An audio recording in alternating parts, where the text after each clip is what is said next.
Dhaga, like it has been in the top 10 in so many LATAM countries. You know, Khaki, Rana, Darlings. Darlings was one of our biggest openings of a non-English film, a Hindi title. And, you know, RRR, Gangu, as I said, and many titles, Romantics, how it's worked across the world, Trial by Fire. So I feel that there is a sort of, it's a moment in time. We are seeing that shift happening. And like I said, we are perhaps at the forefront of it.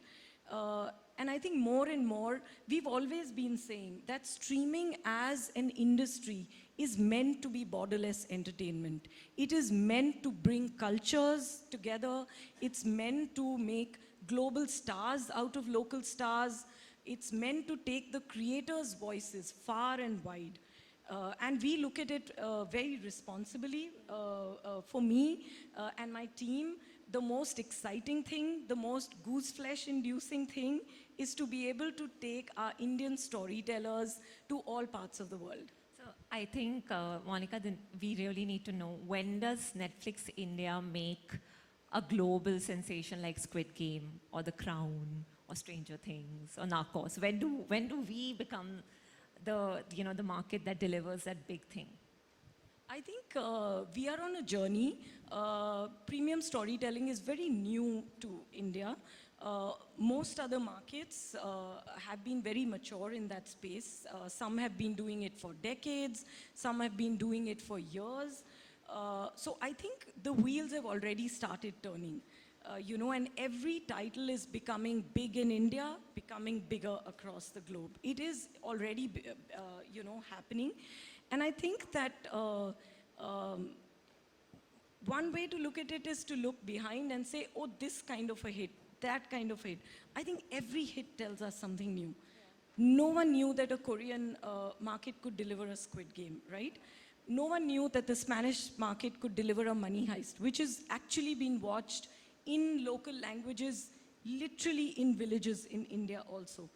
No one knew that RRR would become such a big phenomenon. No one knew that a Delhi crime, which is the story, such a moving, you know, story of Nirbhaya, would actually win an international Emmy, or that Elephant Whisperers like Bowman and Belly and Raghu and Amu would be on everyone's, sort of in everyone's conversation in Hollywood, in all the rooms at the Oscars, right?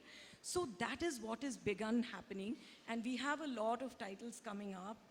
We are very excited about many, many titles. There's Archie's, there's Hira Mandi, I'm very excited about a lot of titles coming, Hansal's Scoop, Guns and Gulabs. This is Monica's favorite thing to do, to talk about her future slate. And she keeps doing it year after year with much enthusiasm. We don't have much time left, but I'm going to run 2 quick questions. Suhani, we need to catch up separately. I'll give you another dose on Yes, this. please do. Please do. But before I go to my rapid fire, I'm going to ask, I think this is something Netflix is a little bit of a latecomer into, which is regional. You know, diversifying into programming in other languages. Minal Murli continues to be one of my favorite Netflix films. You recently renewed Rana and I Do. Is that where you head next now, Monica? Is going into those 4 robust industries in Karnataka, Andhra Pradesh, Tamil Nadu, Kerala? Is that where Netflix heads next in terms of original programming? You're right, Suhani. We've been on a journey, and we have taken some time to start programming in the South languages. But when Netflix starts something, then we just double down on it. So this year, in January, we announced a very massive slate of cinema across Tamil, Telugu, Malayalam, and some of the biggest films are coming on Netflix. We've announced them. In fact, the reactions were really amazing to that when all those announcements came on social. We are very proud to be working with those creators, having their stories coming, the talent, etc. And we are also working very hard on our original slate in the South languages. And let me just say, we are working very hard to please the largest set of audience in Hindi and across languages. And that's what we do day and night as fans of entertainment. And we want to just, you know, keep finding the next best story and more audiences are becoming language agnostic.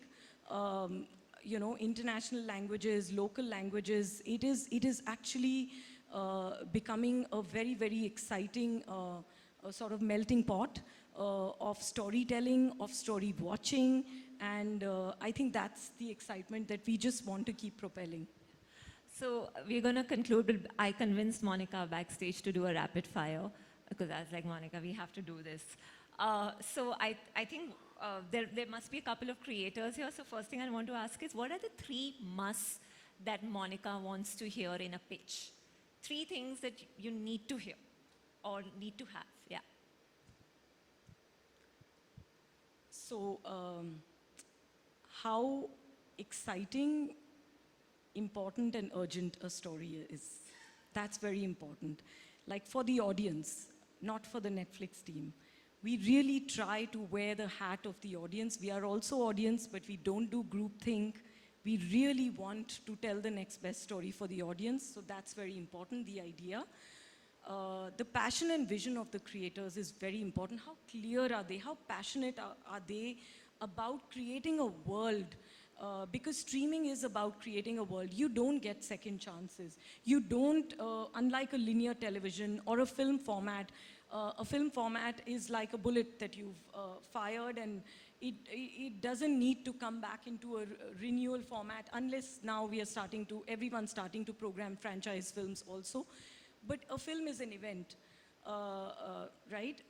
But when you're creating a world of characters in a very intense, immersive, long format, and yet seasonal space, then what is the world you're creating? What is the passion and vision of the creator? And the third thing, I think, which is also very important for us, is that how we as a platform are going to be able to do justice to that story.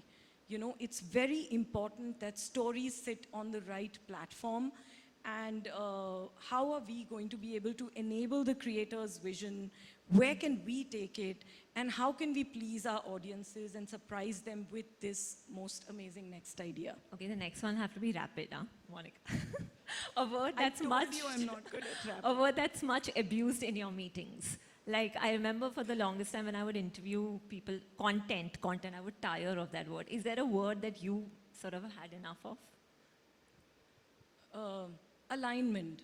Alignment. Yeah. Alignment is something, because in all of the global companies, the tech companies and the ones like us who sit at the cusp of tech companies and content creation like Hollywood, Bollywood, etc., and many other entertainment markets, we are all very matrixed and function-driven, and everyone, when you have to operate at that scale, unlike the traditional company, sorry, I'm again explaining alignment. Okay, let's just do a full stop. Anyone who wants to understand, catch me offline. A major misconception about Netflix that you'd like to bust? One is what you asked earlier. I busted that. We are not niche. We are very broad. The fresh one here would be, what's the brief? We do not give briefs. We love stories. Please come and pitch us stories. Do not ask for a brief. We don't operate on briefs. Okay. The last film you saw in a cinema? Pathan. Pathan, nice. Not on Amazon Prime, but in a cinema. Cinema. Please, you have to watch that film on. And lastly, how many platforms does Monika Shergill subscribe to? Many. I love content, and I love to watch everyone's content. We learn something new every day. So I watch my own stuff. As Follow WIP, competition, yeah. We have to also catch up with what we as a service do globally. There's so much to learn there and, catch up with. And of course, everything in our market and what stuff that's trending, people are talking about, or just for downtime. Great. Thank you so much, Monika. Here's wishing to more subscribers, more engaging, compelling, and fun storytelling, and more happy viewing for us. Thank you so much, guys, for joining us. Thank you, everyone. Thank you, Suhani.